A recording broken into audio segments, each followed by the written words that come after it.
mesdames et messieurs. J'ai fait la revue récemment du stylo d'un artisan, Monsieur Rod Roncari, un artisan australien. Un très beau stylo hybride que vous avez devant les yeux, avec en partie résine et en partie bois. Mais ce stylo a un petit souci. La plume a tendance à sécher très vite, on va dire en quelques heures. J'en ai discuté bien entendu avec Monsieur Roncari, et la protection qui a été mise en œuvre ne semble pas être suffisante pour empêcher la plume de sécher. En effet, lorsqu'on regarde à l'intérieur du capuchon, je vais essayer de vous montrer ça, même si c'est vraiment difficile au niveau de la caméra.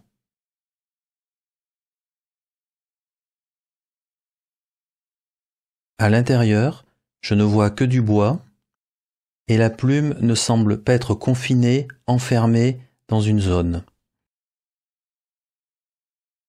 Le décrochage que l'on voit un peu plus bas dans le capuchon est vraiment très bas et n'arrive pas du tout au niveau du grip.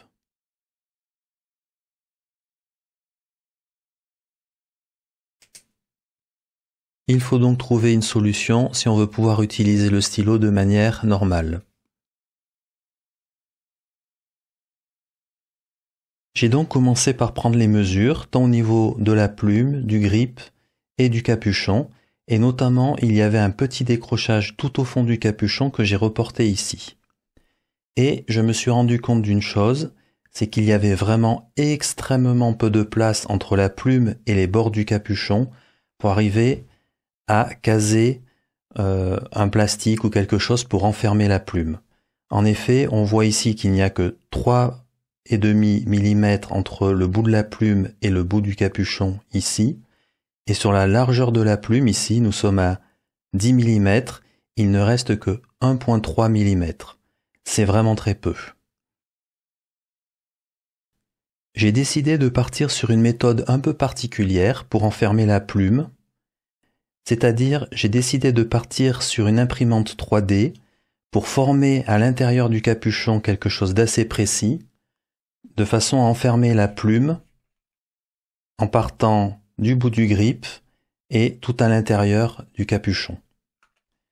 Voici donc le dessin ici que je dois imprimer en 3D pour pouvoir mettre au fond du capuchon et insérer la plume qui va venir rentrer dans la zone ici. Ça va être très serré, donc faire l'impression juste avec une imprimante 3D ne fonctionnera pas complètement car il y aura trop peu de marge, il faut au moins imprimer du 0,5 mm sur chaque bord, ici. Or, il se trouve que l'on n'a que 1,3 mm. Comme une plume ne rentre jamais parfaitement droit dans un capuchon, il est fort à parier que si je ne fais qu'imprimer l'intérieur, ce qui va tapisser à l'intérieur, on va dire ce qu'on va appeler un liner à l'intérieur, on peut être sûr que la plume, ou en tous les cas il y aura de très fortes chances que la plume vienne toucher les bords du liner. En termes de flow, voici donc ce que je vais faire. Je prends un outil de dessin 3D, je dessine dans l'outil de dessin 3D le liner que je vais mettre à l'intérieur du capuchon. Je vais utiliser un filament de type TPU. Pourquoi un filament de type TPU? C'est que ça, c'est souple, c'est-à-dire que l'objet que je vais créer va avoir une certaine souplesse, un peu comme du caoutchouc, et je vais affiner tous les bords avec un Dremel. Voici en premier lieu ce que donne le dessin en 3D de ce liner qui sera à l'intérieur du capuchon. Il est exactement conforme au dessin que je vous ai montré sur le papier précédent. Sur les images que je vous montre issues de Fusion 360, nous pouvons voir sous toutes les coutures ce liner. On ne peut pas imprimer tout de suite quelque chose que l'on a dessiné en 3D, on ne peut pas l'imprimer tout de suite sur une imprimante 3D. Il faut d'abord faire appel à un slicer. Un slicer, c'est quelque chose qui va découper par couches dans un logiciel afin justement de faire comprendre comment imprimer en 3D cet objet à l'imprimante. Voici l'image que donne un slicer. Vous noterez qu'on peut parfaitement voir le dépôt du filament tout au long de la création de l'objet. Voici quelques extraits de l'impression 3D de ce liner.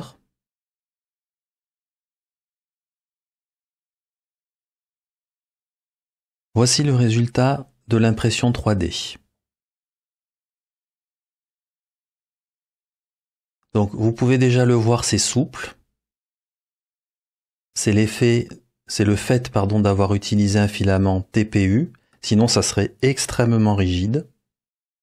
Donc ça, c'était très important dans un premier temps. Par contre, l'inconvénient, et c'est ce que je vous disais, c'est l'épaisseur. Je ne peux pas imprimer plus fin que ceci.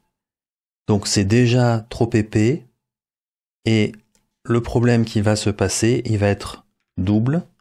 C'est que quand la plume va rentrer dans le liner, je n'ai quasiment aucune marge. Donc si jamais la plume ne rentre pas parfaitement droit, et elle ne rentre jamais parfaitement droit au millimètre près à l'intérieur du capuchon, eh bien la plume va finir par toucher le bord du liner, et je vais avoir le même problème en longueur, puisque si jamais mon rebord qui est ici se décale d'1 ou 2 mm, eh bien la plume risque de venir toucher le bout du liner, ici, parce que le liner ne sera pas allé complètement au fond du capuchon.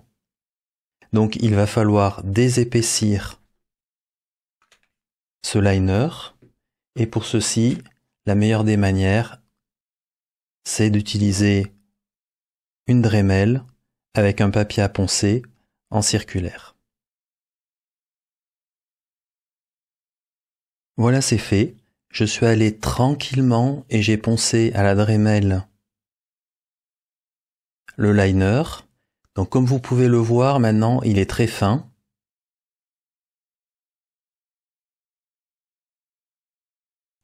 Il est beaucoup plus souple qu'avant, bien entendu. J'ai raboté aussi le rebord que j'avais fait ici, parce que je n'aimerais pas que le liner reste coincé à ce niveau-là, un peu plus haut, parce que je n'ai pas assez de marge entre le fond du capuchon et la position de la plume.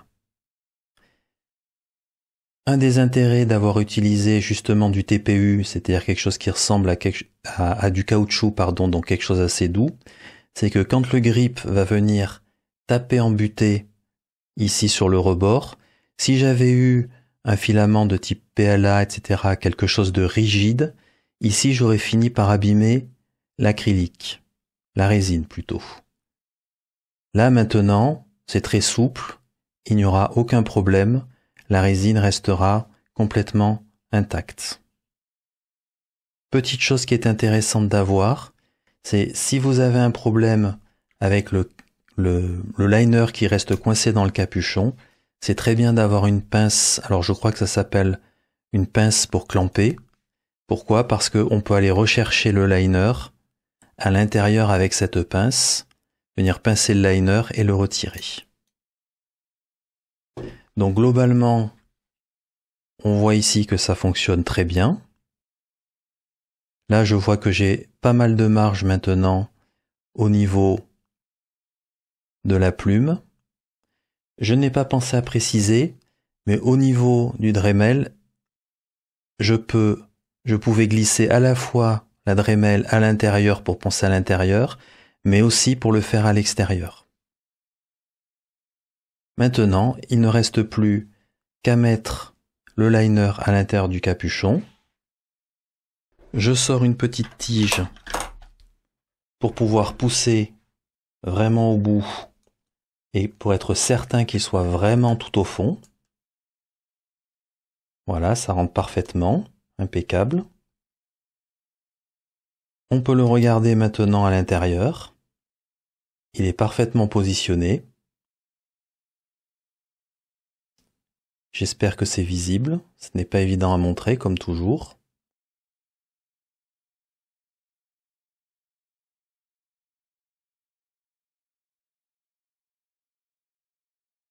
Et désormais, la plume est protégée. Ici, approximativement, nous avons le liner, le bout du liner qui est approximativement dans cette zone-là, tout comme le grip. Je vous remercie pour votre attention et à bientôt.